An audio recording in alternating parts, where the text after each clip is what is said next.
청자 여러분 안녕하십니까. 돈 되는 부동산 박원 대표입니다. 네, 함주원입니다. 최근에 서울시와 국토부에서 부동산 규제 완화 정책들을 계속해서 발표를 하고 있습니다. 정치적인 불확실성, 경제 위기감이 고조됨에 따라 아파트값이 조금 잡힌다 싶으니까 이런 규제 완화 정책들을 계속해서 발표를 하고 있는데요. 오늘은 그런 규제 완화가 어떤 내용이고 앞으로 시장 상황에 어떻게 영향을 미칠지 함이사님과 같이 말씀 나눠보도록 하겠습니다. 구독, 좋아요, 알림 설정 버튼 꼭 부탁드리고요. 바로 영상 시작하도록 하겠습니다. 이런 규제 완화책이 왜 발표를 했는지가 또 중요할 것 같아요. 그래서 제가 시청자분들한테 이 완화책이 나온 계기에 대해서 조금 설명을 해드리도록 하겠습니다. 우선 첫 번째로 봤을 때 이런 정치적, 경제적 혼란이 굉장히 또 심각하죠. 그쵸? 시청자분들도 이미 다들 알고 계실 겁니다. 이미 이제 내수 경기는 최악이잖아요. 대표님, 그쵸? 맞습니다. 내수 경기가 워낙 안 좋다 보니까 지금 금리 인하 그리고 또 추경을 계획을 해서 돈을 풀자라는 얘기가 나오고 있는데요. 아마 올해 적극적인 부양책이 나오지 않을까 그렇게 생각이 또 되고 있습니다. 네, 맞습니다. 이제 내수 경기 자체가 정말 안 좋고 그에 따라서 부양책이 계속해서 이제 나올 것 같은데 그만큼 이제 수요 자체가 굉장히 또 위축이 되고 그 다음에 또 26년부터는 공급 자체가 정말 급감한다라고 표현이 될 정도로 26년부터 그 다음에 28년도에는 공급이 거의 제로에 가깝다라고 표현이 되고 있습니다. 그만큼 심리 자체가 위축이 될 수밖에 없고 양극화는 계속해서 또 심화될 수밖에 없습니다. 뭐 지역별로 봤을 때도 그렇고 지역별 안에서도 가격별 차이가 굉장히 또 심해질 것으로 보여지고 있습니다. 말씀하신 것처럼 지금은 이제 탄핵 때문에 굉장히 그 심리가 위축이 돼 있는데요. 그럼에도 불구하고 서울권역 핵심적인 지역 같은 경우는 거래량은 많이 줄었지만 신고가가 아직도 나오고 있다라고 보시면 좋을 것 같습니다. 그만큼 앞으로는 더더욱더 양극화가 심해질 거다라는 말씀이죠. 네, 맞습니다. 네. 그 다음 내용을 보게 되면은 조심은 하되 또 두려움은 가질 필요는 없다라고 표현을 해드리고 싶습니다. 지금도 이제 규제 완화책이 이제 계속해서 이제 발표가 되고 있는데요. 우선 이제 정치적인 이슈로 봤을 때는 3, 4월이죠. 3, 4월 달 안에 이런 불확실성이 조금 해소가 될 것으로 보여지고 있습니다. 올 봄까지는 탄핵이 확정되든 아니면 어떻게 되든 결정이 되고 거기에 발 맞춰서 늦어도 상반기 안에는 확실하게 방향이 잡힌다라고 보면 좋을 것 같죠? 네, 맞습니다. 만약에 대선을 다시 한다라고 했을 때는 시청자분들도 잘 아시겠지만 여러 공약들이 쏟아질 겁니다. 그거에 맞춰서 집값의 영향도 상당히 이제 클 것으로 보여지고 있다. 그 다음에 이제 지역별 개발 호재라든가 아니면 세금적인 부분, 정비 사업 완화 측면에서 규제 완화책이 조금 획기적으로 나오지 않을까. 내수 경기 최악인 상황 안에서도 이런 경기 회복을 위해서 국토부라든가 정부에서 다양한 규제 완화책을 발표를 했는데요. 그 중에서도 2025년도에 시행이 되는 대표적인 규제 완화책을 제가 설명을 해드리도록 할 텐데요. 우선 첫 번째로 봤을 때 토지 거래 허가 구역이 해제가 될 것으로 보여지고 있습니다. 이거에 대해서 설명을 해드릴 예정이고요. 그 다음에 도시형 생활주택 이제 구평이죠. 85제곱미터가 이제 앞으로 도입이 될 것으로 보여지고 있고요. 그 다음에 주택 임대 사업자 6년 도입이 확정이 됐죠. 근데 이제 규제 완화책이 발표가 됐고 또 반대로 역설적인 규제책도 같이 포함이 되어 있는데요. 요거에 대해서 또 설명을 해드릴 예정이고요. 그 다음에 오세훈 시장의 재개발 규제 완화책과 또 도심 복합 사업 규제 완화책을 통해서 시청자분들이 시장에 어떻게 참여를 해야 되는지 제가 상세하게 설명을 해드리도록 하겠습니다.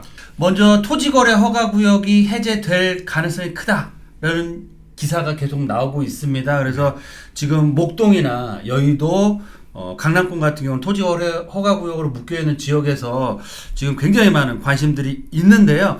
어떤 내용인지 좀 말씀을 해주시죠. 보시면은 이제 서울시에서 보도 자료를 발표를 했습니다. 화면 보이시죠? 서울 전역 토지거래 허가구역 이제 해제 본격 추진 이렇게 나와 있습니다. 작년 하반기부터 거래량 감소 추세에 확인되어 토지 거래 허가 구역을 재검토 시기 도래 판단했다. 근데 제가 여기서 강조해드리고 싶은 문구가 있습니다. 어떤 문구냐? 앞에 문구를 보시면 서울 전역이라는 이제 단어의 문구입니다. 정말 많은 지역이 토지거래 허가구역으로 묶여 있습니다. 보시면 아래쪽에 서울시 토지거래 허가구역 지정 현황이 나와 있습니다. 서울시장이 토지거래 허가구역으로 묶인 것을 보게 되면은 강남 서초 자연 녹지구역, 그 지역이 바로 강남권에 있는 이제 신도시로 개발될 택지개발지구 주변 지역이라고 보면 될 것 같아요. 네, 맞습니다. 그리고 이제 국제교류 복합지구 및 인근 지역, 마이스, 잠실권이라고 보시면 될 것 같아요. 여기 이제 주요 재건축 단지, 여의도라든가 압구정, 목동, 이제 성수 전략정비구역 이렇게 이제 또 보여지고 있고, 이 재건축 단지가 토지거래 허가구역이 해제되는지 가장 관심이 높은 것 같더라고요. 네, 맞습니다. 여기 안으로 갭 투자가 가능하게끔 변한다라고 했을 때는 금액대가 높지만 앞으로의 상승 여력이 굉장히 또 높은 지역이기 때문에 그렇죠. 많은 분들이 입지도 최고고 또 재건축을 통해서 신규 아파트 브랜드 대단지로 바뀔 수 있는 가능성이 큰 지역들이기 때문에 재건축 단지의 토지거래 허가 해제도 잘 살펴봐야 될 것 같고요. 네, 그다음에 또 이제 재개발 지역이 토지거래 허가구역으로 묶였는데 모아타운이라든가 이런 신속통합기획 등이 토지거래 허가구역으로 묶여 있습니다. 근데 제가 봤을 때는 이 위쪽이죠. 이 위쪽으로 봤을 때는 금액대가 상당히 높게 들어갑니다. 근데 이런 재개발 쪽이죠. 재개발 쪽 같은 경우는 어느 정도 소액으로 들어갈 수가 있는 장점이 있기 때문에 이 재개발 모아타운이라든가 신속통합기획이 만약에 풀린다라고 했을 때는 시청자분들도 분명히 참여할 수가 있는 그런 기회로 작용이 되지 않을까. 그러면 이번에 그 토지거래 허구역 풀린다고 했을 때 신통기획이라든지 이런 지역도 풀린다는 얘기가 있나요? 지금 가능성 측면에서는 조금 미미할 것 같습니다. 풀릴 가능성은 조금 낮을 것으로 보여지고 있는데, 근데 제가 여기 앞에서 설명을 드렸죠. 서울 전역이라는 문구가 들어가 있는 만큼 어느 정도 뉴스 기사라든가 이런 것을 봤을 때는 어느 정도 가능성도 열려 있다. 그렇죠. 그렇게 볼 수 있겠네요. 왜냐하면 지금은 워낙 이제 그 집값 상승에 대한 그런 정부나 서울시에서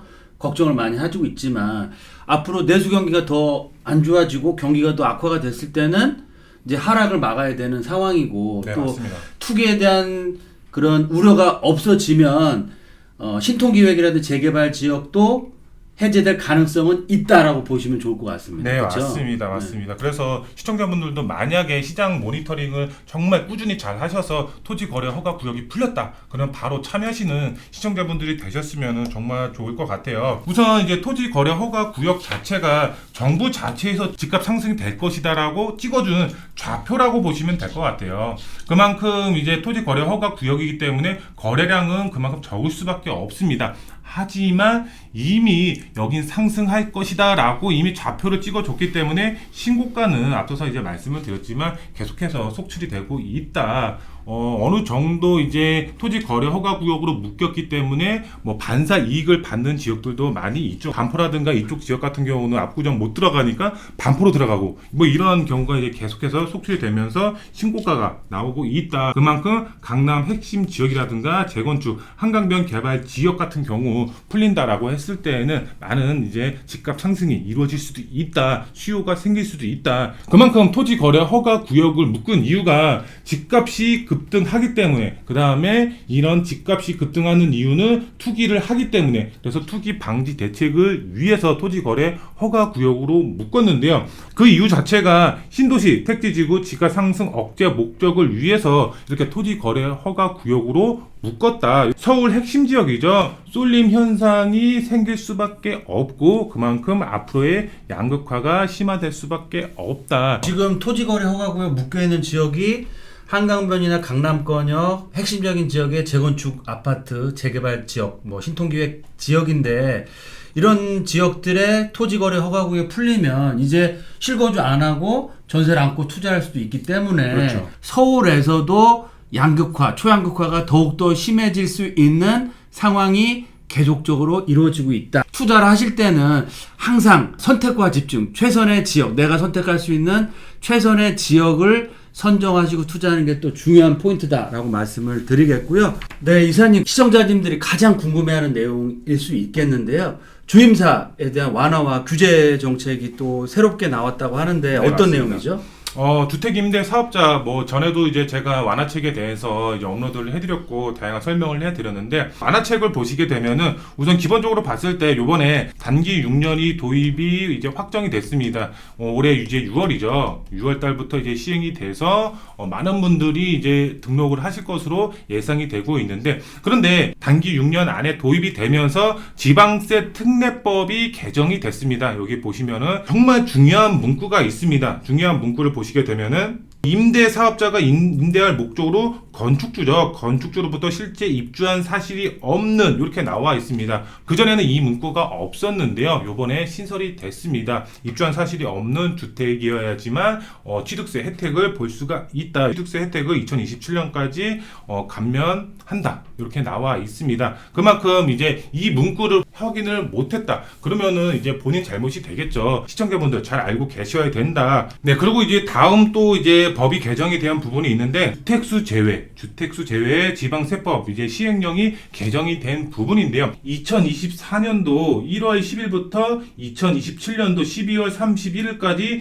유상 승계 취득하는 주택 이렇게 나와 있습니다. 요 내용만 본다라고 했을 때는 일시 부동산 대책이라든가 요번에 88 부동산 대책 24년에서 27년 된 준공된 주택이죠. 이것을 그냥 승계 취득, 최초 승계 취득을 하면 주택수가 제외되는 항목이죠. 근데 여기서 중요한 문구가 딱 나옵니다. 가로 표시로 해서 신축 후 최초로 유상 승계한 주택은 제외한다. 아래 문구를 보시게 되면은 임대사업자 여기 나와 있죠. 임대사업자가 주택임대사업자를 등록을 했는데 신축으로 최초로 유상 승계한 주택 이거는 주택수에서 빠진다. 이런 내용이라고 보시면 될 것 같습니다. 근데 시청자분들이 잘 알고 계셔야 되는 게 뭐냐면은 우리가 주택임대사업자를 등록하는 목적 자체가 세금적인 혜택을 보기 위해서입니다. 근데 2024년부터 그 다음에 2027년도까지 주택수가 제외되는 이 항목 자체가 또 주택임대사업자의 혜택과 거의 제가 봤을 때는 95% 이상 비슷하다라고 보시면 되겠습니다. 주택임대사업자로 신축으로 유상 승계 취득을 했는데 주택수가 제외가 안 되네 이렇게 생각하실 필요가 없다라는 겁니다. 이미 우리는 주택수 제외 효과를 보고 있다. 취득세 85% 감면 보고요. 보유세 부분에서 봤을 때는 재산세라든가 종부세 합산 배제라든가 또 양도세 같은 경우는 비과세 특례라든가 이렇게 다양한 혜택을 우리는 이미 주택임대사업자를 등록을 함으로써 볼 수가 있다. 이렇게 생각을 하시면 되겠습니다. 요 문구가 있다고 해서 주택수 제외 안 되네. 주임사 등록 안 해야 되겠다. 이렇게 생각하실 필요가 없다. 보시면은 이제 단기 6년 도입이 이제 확정이 됐죠. 완화된 부분이고 이제 수문 함정 내용 자체가 규제라고 이제 보여지고 있습니다. 이미 이제 85% 주택 임대 사업자 감면 혜택을 이제 우리는 보고 있고 다양한 이제 세금 혜택을 보고 있다. 그런데 이제 신규 취득을 해서 주택 임대 사업자를 등록을 이제 생각하시는 분들의 경우는 요런 부분이죠. 요런 부분 신경 써서 주택 임대 사업자를 등록을 하시면 좋을 것 같다. 그 다음에 이런 수문 주택 임대 사업자 완화될 가능성이 있을까? 이렇게 또 이제 물어보시는 분들도 있는데요. 제가 봤을 때는 완화 가능성이 있습니다. 정말 1년, 2년, 3년 건축해 놓고서 임차인만 맞춰 놓고 어쩔 수 없이 분양이 안 돼서 시간을 지체하는 건축주들도 분명히 있을 겁니다. 팔고 싶은데 안 팔리는데 어떻게 해요? 그렇죠? 억울할 수도 있습니다. 그렇기 때문에 이 부분에 대해서는 정부나 아니면은 국토부에서 완화책을 필수적으로 내놓지 않을까 아니면은 좀 몇 개월의 유예를 준다든가 이런 완화책이 나올 것으로 보여지고 있습니다. 네, 잘 알겠습니다. 그리고 올해 들어서 오세훈 시장이 규제 철폐 1, 2, 3, 4, 5를 연이어 발표를 했지요. 네, 맞습니다. 어떤 내용일까요? 네, 이제 완화책을 제가 이제 좀 설명을 드리도록 하겠습니다. 25년도 1월 이제 6일 날 발표를 했고 하나는 또 이제 1월 9일 날 1, 2, 3, 4, 5를 발표를 했습니다. 보시면은 이제 심의, 숨통, 티율 이제 규제 철폐 1, 2호 여기 보시면은 용도 비율 완화, 그다음에 환경 영향 평가 이제 면제 이렇게 되어 있는데요. 요 내용 자체가 요겁니다. 주상 복합이죠. 주상 복합 건물을 지을 때 우리가 이제 그 아래에 1층이나 2층에 상업 시설이 들어갑니다.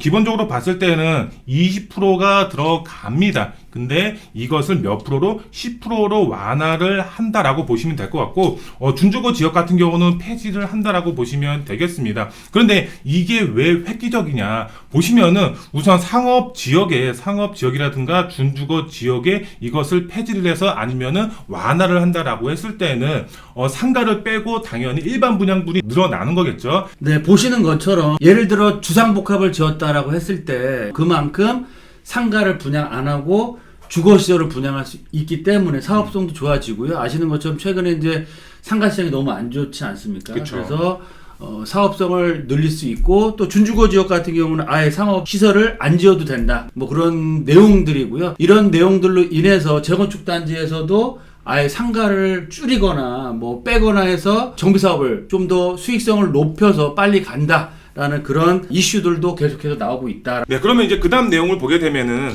환경 영향 평가 이제 면제 이렇게 나와 있는데요. 환경 영향 평가를 보게 되면은 환경에 미치는 영향을 예측을 해서 조금 더 이제 완화한다든가 아니면은 조금 제거하는 이런 내용인데요. 이것을 조금 그 절차를 완화를 해서 줄이겠다, 속도를 빨리 하겠다. 그 다음에 이제 3호를 또 보시게 되면은 도시규제 지역 종상향시 의무, 공공기업 비율 완화 이렇게 나와 있습니다. 이 내용 자체가 이겁니다. 용산 같은 경우 남산으로 인해서 고도지구가 이제 설정이 되면서 정비 사업이 추진을 그 전까지는 못했지만 완화가 되면서 최대 이제 45m죠. 45m로 완화가 되면서 15층까지 건물을 지을 수가 있게끔 변하면서 우리 동우암동이죠. 동우암 1구역이라든가 3구역이 재개발이 지금 추진이 돼서 신속통합으로 이제 확정이 됐죠. 그만큼 이제 재개발이 추진할 수가 있게끔 변했는데 여기 보시면은 종상향시 이렇게 되어 있습니다. 종상향을 시켜서 용적률, 인센티브를 조금 더 주겠다. 그 다음에 이제 아래 이제 4호 내용을 보시게 되면은 통합심의 대상에서 소방 분야를 포함시키겠다 이렇게 나와 있습니다. 우리가 이제 그 전까지는 통합심의 이제 말은 들어봤지만 어떤 내용이 들어가 있는지는 이제 시청자분들도 잘 모르셨을 겁니다. 교통이라든가 공원을 어떻게 만들지라든가 건축을 어떻게 한다든가 경관을 어떻게 만들겠다든가 이런 이제 7가지 항목이 있었는데요. 이게 통합심의로 들어갔었습니다. 그런데 여기 소방이죠. 소방은 빠져 있었는데 이것을 소방을 포함을 시켜서 2개월 이상 속도를 단축을 해서 사업 속도를 재개발 사업 속도죠. 빨리 하겠다라는 내용이라고 보시면 될 것 같은데요. 보시면은 26년부터 공급 절벽이 시작이 되죠. 그만큼 사업 속도를 조금 빨리 해서 공급 감소 해소하려고 하는 그런 내용이다. 사업성을 이제 보장을 하는 거겠죠. 그만큼 추진 동력을 앞으로 이제 높인다라고 보시면 될 것 같고 속도죠. 속도를 빨리 해서 빠른 공급이 이루어질 수가 있게끔 하는 이런 이제 내용 규제 완화책이다. 사업자들에게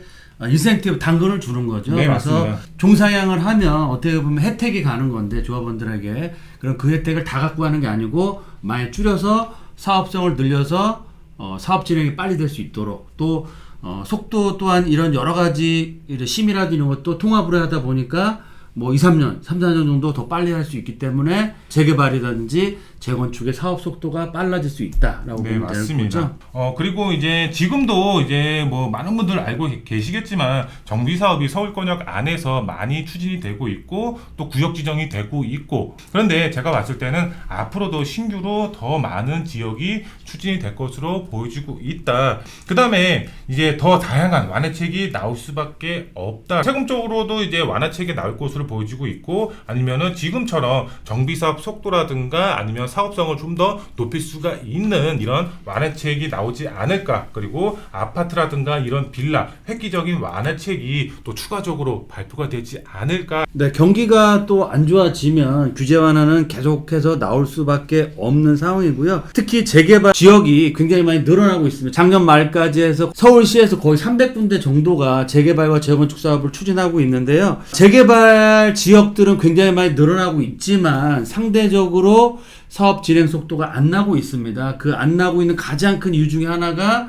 이제 사업성이 안 되다 보니까 그렇죠. 사업 진행 자체가 안 되는데 아시는 것처럼 뭐 금리, 금융비용, 뭐 건축비, 기타 여러 가지 비용은 많이 올라가는데 거기에 따른 분양성 같은 경우는 확보를 할 수가 없기 때문에 지역적으로도 굉장히 좀 강남권이나 입지가 좋은 지역의 정비 사업들은 진행이 잘 되는데 강북권이나 외곽권역의 사업성이 떨어진 지역들은 재개발이 확정되더라도 진행 자체가 굉장히 어려운 상황이 됐습니다. 그래서 앞으로 재개발 투자할 때는 사업성을 가장 중요한 포인트로 놓고 보셔야 될 것 같고요. 구평 기준으로 해서 최소한 15억 이상은 되는 지역에 투자를 하셔라 라고 말씀드리겠고 20억 이상 되면 더욱 좋겠죠. 그쵸. 그래서 그만큼 사업성이 가장 중요하다. 따라서 늘 말씀드린 것처럼 올해는 더욱더 양극화가 심해질 수밖에 없는 상황이기 때문에 핵심 지역 중심으로 해서 선택과 집중, 용산권이나 최고가 아파트가 나오고 있는 한강변, 그리고 많은 인센티브가 주어지고 있는 역세권 개발 또는 도심복합사업에 포커스를 맞추시는 게 좋겠다라고 말씀을 드리겠습니다. 오세훈 시장도 신년에 들어서도 여러 가지 규제 완화 정책들을 계속해서 추진을 하고 있고요. 또 요즘 최근에 가장 관심이 많은 사업이 바로 도심복합 사업이라고 할 수 있겠는데요. 여기에 대해서 좀 말씀을 해주시죠. 네, 맞습니다. 도심복합 사업, 이제 그전 이제 문재인 정부죠. 문재인 정부 때 이 도심복합 사업을 추진을 했었는데 지금은 이제 윤석열 정부로 이제 넘어오면서 조금 흐지부지 되다가 요 근래에 법 개정을 통해서 거래가 가능하게끔 변하면서 지금 떠오르는 별로 이제 보여지고 있는 투자 유망 사업이라고 보시면 될 것 같은데요.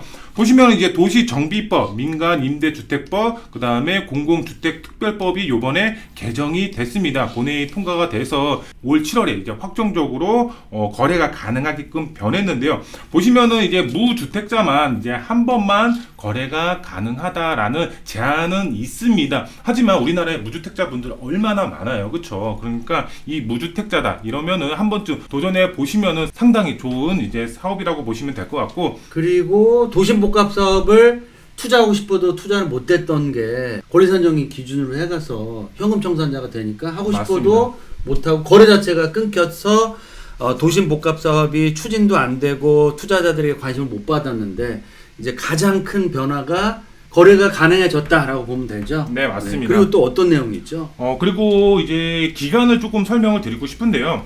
우선 이제 2025년도 7월부터 이제 거래가 가능하다라고 이제 말씀을 드렸죠. 근데 부동산은 시청자분들도 잘 알고 계시겠지만 취득일 기준이 아니라 무조건 우리는 잔금 기준일이 된다라고 보시면 되겠습니다. 그렇기 때문에 계약은 이제 계약서 작성이죠. 뭐 이제 계약금 주고 중도금 주고 잔금만 7월 이후로 한다라고 했을 때는 이 7월 달에 등기가 들어가는 거기 때문에 이 무주택자 분들의 경우는 제가 봤을 때는 지금쯤 움직여서 사전조사를 하고 계약서를 작성을 해야지 남들보다 조금 더 저렴한 프리미엄 가격이 없는 소액으로 접근할 수가 있지 않을까 이렇게 생각이 되고 있습니다. 하지만 주의사항은 우리 잔금 날짜는 무조건 7월 이후로 하셔야 된다라는 주의사항 꼭 이제 명심하시면 좋을 것 같고, 그 다음에 이제 매물당 이제 한 번만 거래가 가능하다라고 보시면 되겠습니다.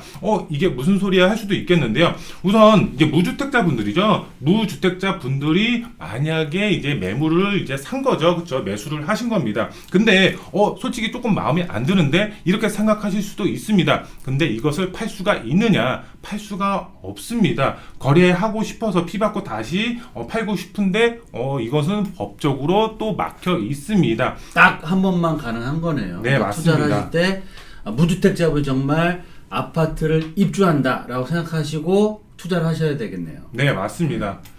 근데 이제 한 번만 거래가 가능하다는 조건도 있지만 이게 사업 속도죠. 사업 속도가 굉장히 좋습니다. 굉장히 좋기 때문에 지금 이제 구역 지정이 된 구역들 같은 경우는 관리 처분을 들어간다라고 했을 때는 최소한 2년, 3년 후면은 관리 처분이 날 것으로 보여지고 있습니다. 그만큼 사업 속도가 공공에서 추진하는 거기 때문에 굉장히 빠른데 관리 처분이 들어가면 입주권으로 바뀌죠, 그렇죠? 네, 그렇죠. 입주권 거래가 또 가능하게끔 변했습니다. 그렇기 때문에 이게 거래가 안 되네 이렇게 실망하실 게 아니라 또 입주권으로 바꿔서 그때 거래가 가능하기 때문에 실망하실 필요는 없을 것 같다. 그 다음에 이제 획기적인 용적률 상향이 있습니다. 그만큼 어떤 정비 사업보다 용적률을 가장 높게 받는다라고 보시면 되겠습니다. 역세권 주변에 있다. 일반 역세권 주변에 있으면 용적률 자체가 인센티브를 받아서 500%요 정도 이제 들어가는데 요거 같은 경우는 700%의 이제 용적률로 들어가기 때문에 사업성이 굉장히 우수하다. 그만큼 이제 추가 분담금이죠. 추가 분담금은 낮을 수밖에 없고 속도는 빠르고 사업 실패 가능성은 또 공공에서 추진하는 것이기 때문에 낮아서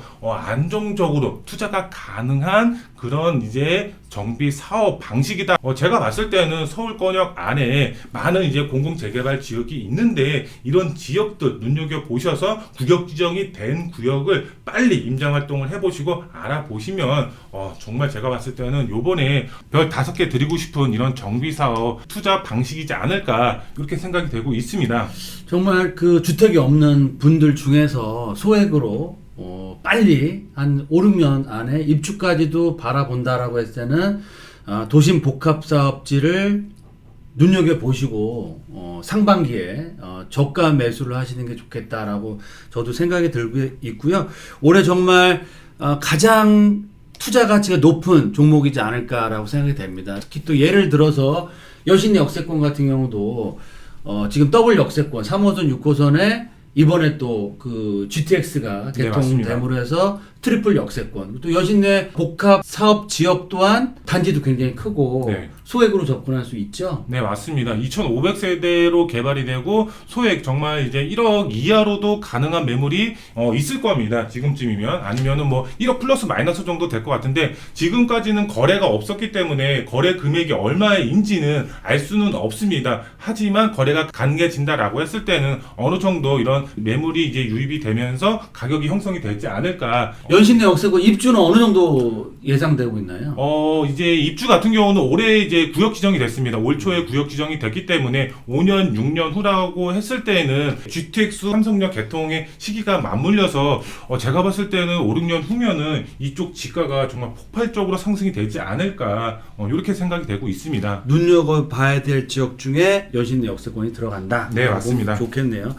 네, 알겠습니다. 그러면 마지막으로 투자 포인트를 좀 정리해 볼 텐데요. 이사님, 어떻게 저희가 준비를 해야 될까요? 네, 이제 지금 투자 포인트 정리를 해보면은, 현재 상황 자체가 상당히 이제 불확실합니다. 이제 정치 상황이라든가 경제 상황을 본다라고 했을 때 상당히 불안한 요소가 많이 있습니다. 투자자분들, 이 영상을 시청하시는 시청자분들 많이 이제 불안해 하실 텐데요. 그만큼 이제 시장 안에서 하락 요인이 있을 것이고, 그 다음에 상승 요인이 있을 겁니다. 하락 요인이야 이제 시청자분들도 잘 아시겠지만 정치적인 이슈, 아니면 내수 불안, 아니면은 금리 자체가 지금은 높지만 앞으로 이 금리가 어떻게 변할지 이런 요인, 이런 하락 요인을 인해서 지금 투자를 해야 되나 말아야 되나 이렇게 생각하시는 분들도 분명히 있을 겁니다.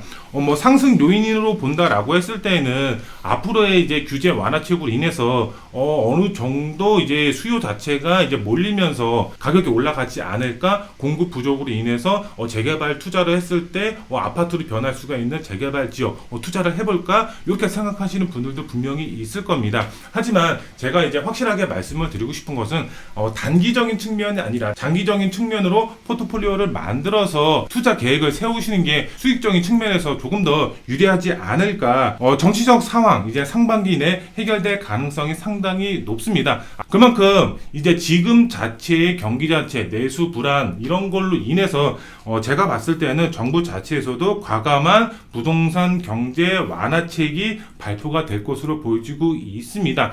시청자분들, 저희 대한민국 망할 일은 없겠죠. 그렇기 때문에 불안해 하실 필요 없습니다. 앞으로의 이제 시장 상황 모니터링 잘 하시고 투자의 방향을 적극적으로 세우시는 시청자분들이 되셨으면 좋겠다 말씀을 드릴 수가 있겠습니다. 함이사님이 말씀하신 것처럼 지금 현재는 정치적인 불확실성이 굉장히 큽니다. 거기에 따른 경제적인 불확실성도 굉장히 큰 상황인데요. 그럼에도 불구하고 지금 금융시장은 상당히 많이 안정을 찾아가고 있고요. 환율이라든지 이런 것들이 안정되고 미국에서 금리가 인상이 안 되고 인하의 추세를 보인다고 하면 금리 인하, 또 규제 완화, 또 수출 경기의 회복이라든지 여러 가지 또 긍정적인 면도 많이 있습니다. 그래서 올 상반기가 가장 중요한 이슈인 것 같은데요. 이런 상반기 때 시장상의 모니터링을 잘 하시고 오히려 이럴 때가 오히려 투자의 기회가 될 수 있다라고 말씀드리겠고요. 늘 말씀드린 것처럼 서울권역에서도 정말 핵심지와 비핵심지, 또 한강변이냐 비한강변이냐 역세권이냐 아니냐에 따라서 이런 차별화 양극화가 더욱더 심해질 겁니다. 그래서 제가 말씀드리고 싶은 거는 앞으로도 정권이 어떻게 되든 서울시와 국토부는 서울권역의 공급 확대 전략으로 해서 규제 완화는 드라이브를 계속 걸 수밖에 없는 상황이다. 다들 아시는 것처럼 특히 서울권역의 공급을 늘릴 수밖에 없는 상황이다라고 그렇죠. 보여지고요. 이렇게 침체기 때 적극적인 규제 완화가 시작되고 있습니다. 이럴 때가 바로 핵심지의 매수 타이밍이지 않을까라고 말씀을 드리겠고요. 서울권역의 정비사업 활성화는 불변입니다. 서울에서 주택을 공급하기 위한 유일한 방법은 재개발과 재건축밖에 없죠. 그래서 앞으로도 정책적인 그런 뒷받침이 많이 일어날 거고요. 재건축 아파트는 입지가 좋은 지역을 중심으로 해서 가격 상승이 계속 일어나고 있는데요. 아무래도 투자 금액이 굉장히 많이 들어간다는 그런 점이 있고요. 또 정치적인 불확성이 효과를 미칠 수가 있습니다. 그래서 재건축 초과이익 환수제라든지 규제가 풀리지 않을 가능성이 높고요. 이런 규제 완화에 어느 정도 한계는 있다라고 보여집니다. 그래서 우리 방송을 보는 시청자님 같은 경우는 소액으로 해서 정말 시간을 좀 투자해 놓으시고 큰 수익을 얻으면서 실제로 입주까지도 할 수 있는 그런 투자 방법은 재개발이지 않을까라고 생각이 되고요. 맞습니다. 당연히 투자 금액 소액 1억에서 2억대로 투자할 수 있는 지역도 물론 있고요. 특히 정권에 상관없이 여야 모두 이런 재개발 활성화에 대한 그런 공감대는 형성되어 있습니다. 그리고 이런 규제 완화의 가장 큰 수혜 종목이 재개발이 될 수 있다라고 말씀을 드리겠고요. 따라서 서울 핵심지의 재개발 지역 눈여겨보시고 올 상반기에 투자 진행을 검토하시고 계획하시는 게 좋을 것 같고요. 늘 말씀드린 것처럼 용산을 중심으로 한 역세권역의 도심 복합 사업이 개발되는 지역, 그리고 역세권 개발 지역은 2호선 라인을 중심으로 해서 보시면 좋을 것 같고요. 특히 지금 현재도 가장 최고가 아파트가 나오고 있고요. 앞으로도 다양한 정비 사업을 해서 최고가 아파트가 될 수 있는 마영성 광지역이 투자의 그런 가장 유망한 지역이다라고 보시면 좋을 것 같습니다. 그래서 저희가 이제 설이 얼마 남지 않았는데요. 설 연휴 잘 보내시고 설 연휴가 끝나면 정말 말씀드린 용산 그리고 또 한강변 그리고 도심권 역세권 개발 사업이 추진되는 지역 쪽으로 해서 다양한 지역 정보도 말씀드릴 테니까요. 방송 잘 보시고 좋은 정보 얻어가시고 또 상담 시간을 통해서 같이 투자할 수 있는 시간 가졌으면 좋겠습니다. 네, 오늘 이렇게 대표님과 규제 완화책이 어떤 게 앞으로 나올 것인가, 시장 방향 어떻게 흘러갈 것인가, 그 다음에 시청자분들이 투자할 수가 있는 지역, 어떤 지역이 있는지에 대해서 오늘 시청자분들에게 알려드리는 시간 가졌습니다. 조금 더 궁금하신 내용 분명히 있으실 겁니다. 저희 사무실이 언제든지 전화 열려 있기 때문에 편하게 전화 주시고 궁금하신 점에 대해서는 댓글 남겨주시면 답글 달아드리도록 하겠습니다. 오늘 영상은 여기서 마무리해 드리고요. 다음 영상에 또 찾아뵙도록 하겠습니다. 감사합니다.